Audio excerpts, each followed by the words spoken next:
Hey, welcome to my elite clue guide. If you checked out my hard clue guide, I hope it was useful. If you haven't yet, feel free to check it out. Again, it's not me telling you how you should do it. There are definitely things that I don't do optimally, like I said and repeated quite a few times. But I do things the way that I do them because rinse and repeat. You kind of get used to the same system.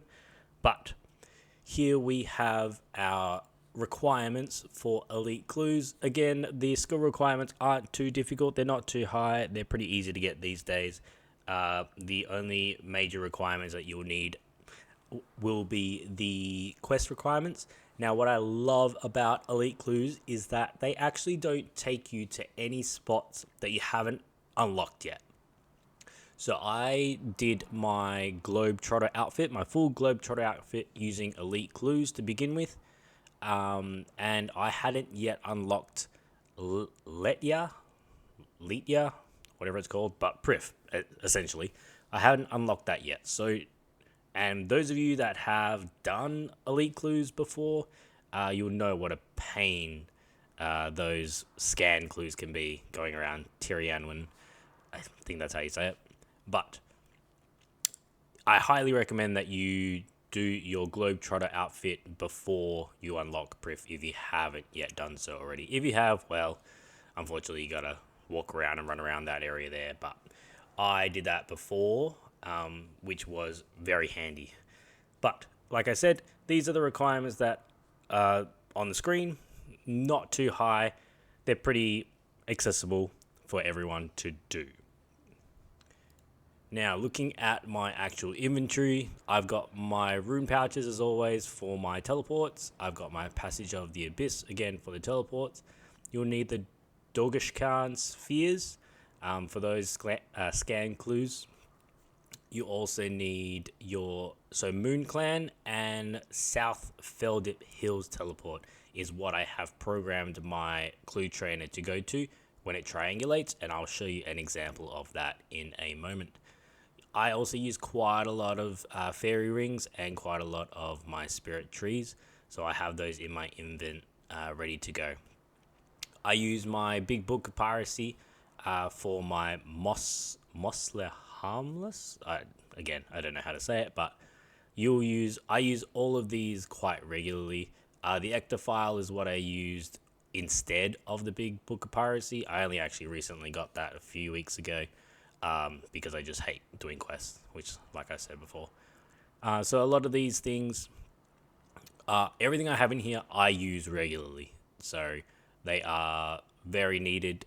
You'll need to use your Moon Clan teleport if, again, you choose to do this method, and your Southfeld teleport. That will be your go-to, and then that's pretty much it, really. And so it's just kind of like rinse, repeat. So the beauty of a having Clue Trainer is that it'll take you exactly to where you need to go, other than obviously if it is a compass clue. So the compass clue, you'll need to run around, and I will show you exactly just kind of how I do it. Again, I don't follow the Clue Trainer in telling you, the best route to go, because I dive and I surge right into trees and bushes and walls all the time. So I haven't quite nailed that yet, even though I've done like 9,300, 9,400 elite clues. They are my favorite tier to complete. Again, for those big banger dies, and honestly, my rate on hitting any kind of broadcast is a lot better than with hards and masters currently. So I just love to complete them. I think what I find about elites is that they're actually not that difficult. So they are quite fun to complete. But I will show you exactly how I complete some. Again, I'll talk you through just a few of the steps. So here we go. We've got the worst one to already start me off. So I always go to Letya first. Letya, whatever it's called. I should probably have a meerkat on. So when I have a meerkat, the range will be a lot further. And then I go to Tirianwen. And so, okay, so this is blue. So usually if it's orange, I know it's around close. If not, I'll go this way. All right, so now it's orange. All right, back to blue. So that means it's further down here where the And so I use my Globetrotter, so it's where the camp is. Pretty sure if that's correct.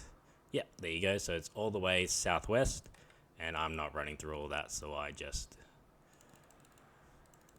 teleport, complete this. Oh. Alright, so Nada, I always go to the fairy ring slot first. Okay, and if it's blue, I always go south just in case that it is close to... No, it's not there, it's close to Nada. And then I go to the teleport spot from the Traveler's Necklace. And then, yeah, there you go. So I go all the way south, I go all the way north, and then I find it somewhere in between. Generally, that's just what I do. Dark Facet, proc there. Wonder if we can get a boon today. So, also with I wear the Master Archaeologist outfit, the full outfit, and I have my quick teleport to Demonheim. Because this is a very popular spot. Well, I don't know if popular is the word. It takes me to this spot very frequently, is what I should say. So I go Moon Clan. So here we got a compass. I go Moon Clan. You'll see it triangulates one. Here we go. So that's one there. I go to South Feldip. And then it's telling me exactly where to go. So nice and easy. Not too difficult. But these Moon Clan teleports, I usually make them myself just using some soft clay. And I use it with my player-owned house. And I can do 58 in one trip using a pack yak. It's not too hard. I can usually do half an hour. I'll do like 1,000 pretty easily until I get bored. So I think I've got 1,500 I think banked in at the moment. That's pretty much it. So it tells you where to go. And like I said, the route that I choose to do is based on just what I'm used to. So I always check the Grand Exchange first. If it's still blue, then I go to the Varrock teleport in the middle. And again, if it's still blue, then I go to the Varrock lodestone just to check the south. So this is still blue, but just to check the southeast. Because if this changes, no, okay, that doesn't change. So I'll go back up.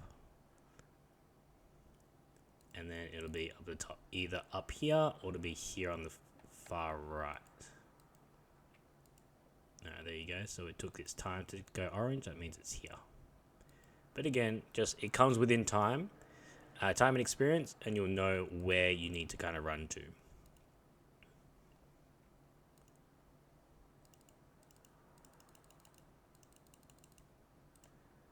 But again, I'm going to do a few of these clues. I'll speed them up just so you don't get too bored watching me. And yeah, if this guide, it's a very quick guide today. If it helps you out, then I'm glad. If you think, oh, I wouldn't do it that way, that was probably stupid, then yeah, that's fine too. Like I said, this is kind of what works for me, and I've done this for so long now that it's just kind of come second nature. But if you like this guide, please like and subscribe. Help me out, like I said, just so I can get a bit more traction on YouTube. I'm not doing this to make money or anything, just for the fun of it, but just want to help out other people that are playing. All right. Catch me on the next one, which will be our master clue guide. And again, if you haven't checked out the hard clue guide and you're keen on doing those as well, feel free to check that out on my channel. Catch you on the next one.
And there you have, I've just done about 5 elites just for you to see. And you got to witness a boom proc, which was pretty exciting. So that was a 30-second elite clue that you got to see. But that's why you got to do your Amasket quest line. But essentially, this is how I do elites. And like I said, if this helped you out, then leave a like or a comment down below. If this didn't, if you think something was terrible about it, feel free to let me know. Look, I'm all for knowing how I can improve. But like I said, if you want to do it optimally, check out the Clue Chasers Discord. Otherwise, this is just how I complete clues. Just running it casually after work, on the weekends, whenever I kind of get a chance. But catch you on the next one. Thanks for watching.